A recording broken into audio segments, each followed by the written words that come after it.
Rowdy ద్వారా జోష్న కుట్రను తెలుసుకున్న కార్తీక్ దీప. షాక్లో పారిజాతం, ఆనందంలో శౌర్య, కాంచన, అనసూయ. ఇంతకు ఏం జరిగింది? అసలు రౌడీ ద్వారా జోష్న కుట్రను కార్తీక్ దీప ఎలా తెలుసుకున్నారు? అసలు ఏం జరిగిందనేది వీడియోలో చూసి తెలుసుకునేద్దాం. కార్తీక దీపం ఇది నవవసంతం. అప్కమింగ్ ఎపిసోడ్స్లో ఏం జరగబోతుందో ముందుగా తెలుసుకోవాలి అనుకుంటే వీడియోని లైక్ చేయండి, ఛానల్ని సబ్స్క్రైబ్ చేసుకోండి, పక్కనే ఉన్న బెల్ సింబల్లో ఆల్ పై క్లిక్ చేయండి. ఎలా చేయడం వల్ల అందరికంటే ముందుగా చూడవచ్చు. మొత్తం మీద చూసుకున్నట్లయితే ఇంకా దీపను పొడి చేస్తాడు అన్న సమయంలో ఇంకా నానమ్మ మనవరాలు ఇద్దరూ సంతోషంగా ఉంటారు. అప్పుడే కరెక్ట్ సమయానికి కార్తీక్ వచ్చి రౌడీవాడి చెయ్యి పట్టుకోవడంతో ఒక్కసారిగా షాక్ అయిపోతారు. ఇదేంటిది, బావ ఎక్కడి నుంచి వచ్చాడు, దీనికి ప్రమాదం అని తెలియడంతో బావ వచ్చేస్తాడు అనుకుంటూ పదవే మనం ఇక్కడ ఉన్నామన్న విషయం తెలిస్తే వాళ్ళని చితక్కొట్టినట్టే మనల్ని చితక్కొడతారనగానే ఉండు గ్రాని, అసలు ఏం జరుగుతుందో చూద్దాం, బావకి ఏదైనా జరుగుతుందేమో అనగానే నోరు ముయ్యవే, అక్కడ మీ బావకి ఏదో జరుగుతుందని నువ్వు గబుక్కుని డోర్ తీసుకుని పరిగెట్టావు.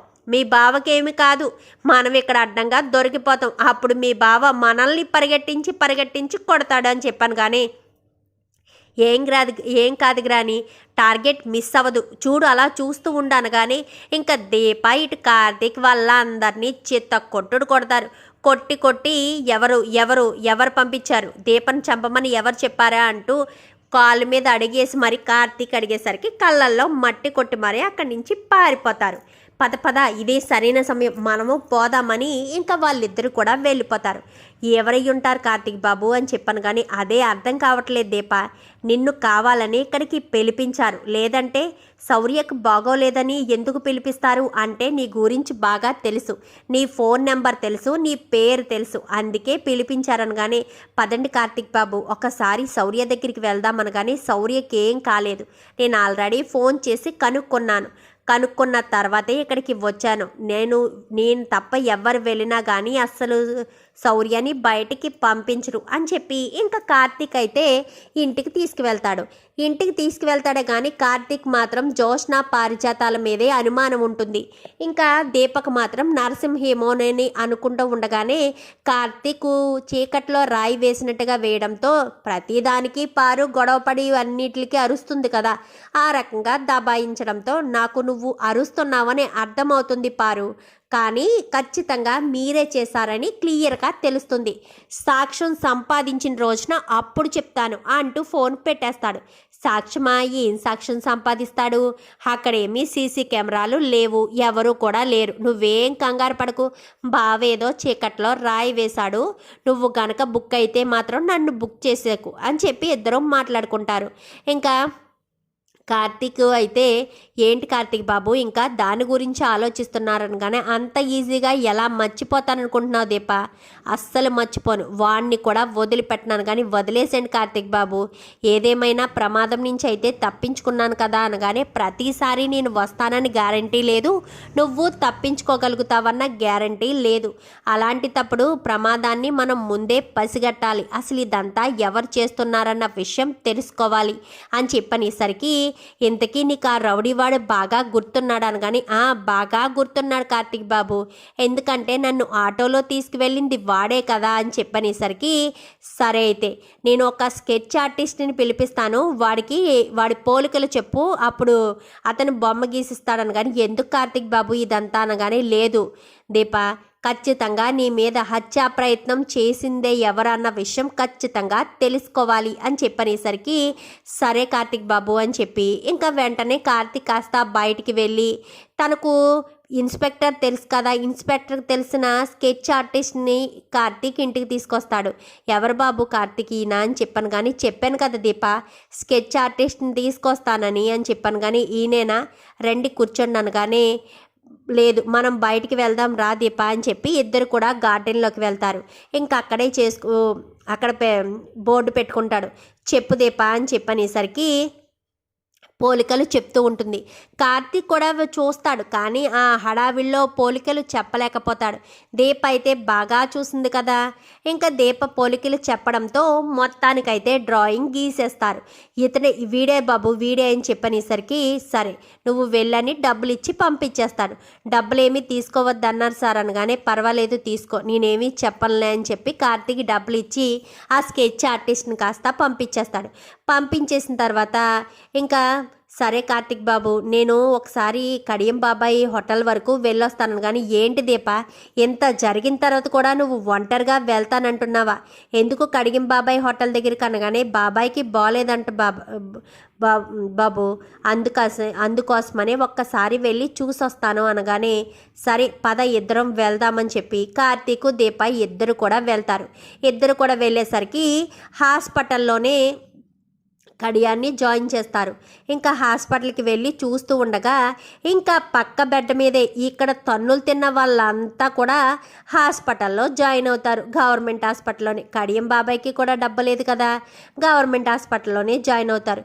ఇంకా తను చూసి తిరిగి వస్తూ ఉండగా అమ్మ అయ్యా అంటూ మూలుగుతూ ఉండేసరికి వాయిస్ ఎక్కడో విన్నట్టుందే అనుకుంటూ దీప ముందుకు అడుగులు వేయడం మానేసి వెనక్కి వెళ్తుంది. ఎక్కడికి దీప అని చెప్పాను, కానీ ఒక్క నిమిషం కార్తీక్ బాబు అని వెనక్కి వెళ్ళేసరికి ఇంకా అక్కడ కాస్త రౌడీ వాడు ఆ పక్కన అందరూ కూడా అక్కడే పడుకుని ఉండడంతో వద్దమ్మా నన్ను క్షమించమ్మా, ఏదో బుద్ధి పొరపాటై నిన్ను చంపుతానని సుపారీ ఇచ్చుకున్నాను, నన్ను వద్దమ్మా అని చెప్పి ఇంకా వాడు దండం పెట్టేస్తాడు.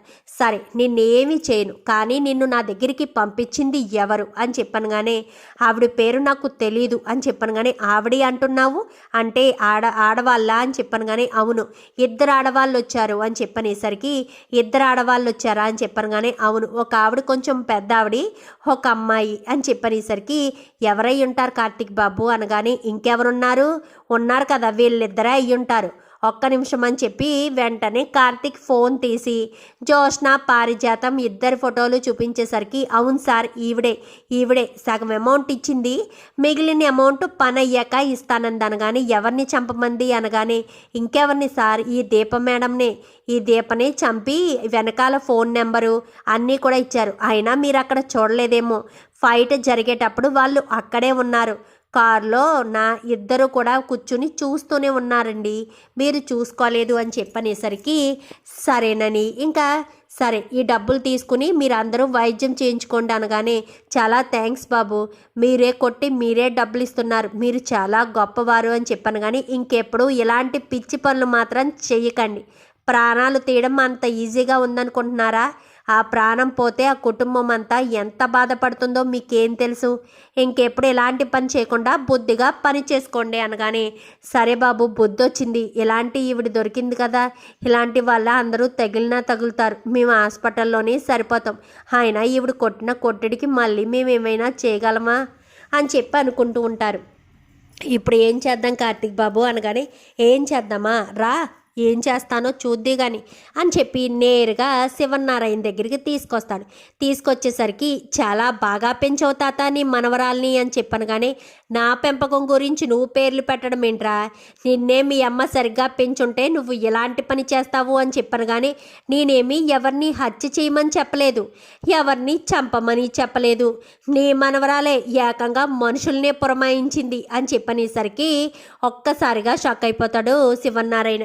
ఏంట్రా ఏం వాగుతున్నావు అనగానే దీపను చంపమని మనిషిని పురమాయించింది అని చెప్పనేసరికి ఏంటి దీపను చంపమని మనిషిని పురమాయించిందా, ఏం మాట్లాడుతున్నావురా, నా మనవరాలు అలా ఎందుకు చేస్తుంది అనగానే ఒక్కసారి ఈ వీడియో చూస్తే అంతా నీకే అర్థమవుతుంది అని చెప్పి ఇంకా వీడియోని కాస్త ప్లే చేసి చూపిస్తాడు. ఎందుకంటే ఇక్కడ హాస్పిటల్లో ఉన్నవాడు చెప్పిందంతా కూడా వీడియో తీస్తాడు కార్తీక్ తీసేసరికి ఒక్కసారిగా వీడియో చూసి షాక్ అయిపోతారు. జోష్న పారిజాతం అని ఎలా అనుకుంటున్నావు అనగానే ఒక పెద్ద ఆవిడ ఒక అమ్మాయి అంటే వీళ్ళ తప్ప ఎవరున్నారు, దీపం మీద ఏమన్నా పగపట్టి చంపాలని ప్రయత్నించే వాళ్ళు అంటూ ఉంటే వీళ్ళు తప్ప ఎవరు ఉండరు అని చెప్పనేసరికి సాక్ష్యం అన్నావు కదా పారు, సాక్ష్యాన్ని తీసుకొచ్చాను, బయట పెట్టమంటావా లేక నీ నోటితోటే నువ్వు నిజం ఒప్పుకుంటావా అంటూ కార్తీక్ అనేసరికి ఏది సాక్ష్యం ఏది అనగానే ఉంది, ఫోన్లో ఉంది, నువ్వు వాళ్ళతో మాట్లాడినప్పుడు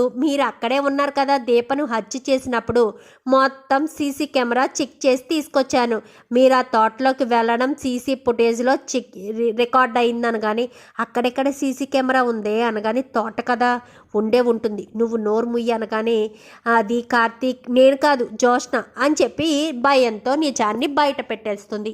ఏంటి ఏం మాట్లాడుతున్నావు, నిజంగా జోష్న దీపను చంపాలని చూసిందా, ఎలాగ ఎందుకు తయారవుతున్నావు జోష్న, నీకు నన్ను నా మనవరాల నుంచి దూరంగా ఉండమని చెప్పానా, నా మనవరాల దగ్గరికి రావద్దని చెప్పానా, అయినా నీకు చెప్తే అర్థం కాదా ఏంటి, పదే పదే ఎందుకు చెప్పించుకుంటున్నావు, నా మనవరాలకి కొంచెం దూరంగా ఉంటే బాగుంటుంది, లేదంటే మాత్రం నీ సావాసంలో నా మనవరాలు ఇంకా ఇంకా చెడిపోయేటట్టు ఉంది అని చెప్పి శివనారాయణ అనేసరికి ఇదిగో జోష్న, ఇదే చివరిసారి చెప్తున్నాను, ఇంకొకసారి దీపను ఏదైనా చెయ్యాలి అనుకుంటే మాత్రం అస్సలు ఊరుకోను, ఇదిగో నా రిజిగ్నేషన్ లెటర్, ఏం చేసుకుంటావో చేసుకో, నాకు నీ దగ్గర జాబ్ చేయడం ఇష్టం లేదు, అందుకే నేను జాబ్ మాని వెళ్ళిపోతున్నాను, దానికి రీజన్ ఏంటో చెప్పనా తాత, 3 నెలలు కష్టపడి చేయాల్సిన పని మొత్తాన్ని నీ మనవరాలు నన్ను ఇంటికి వెళ్ళనివ్వకుండా తిండి తిననివ్వకుండా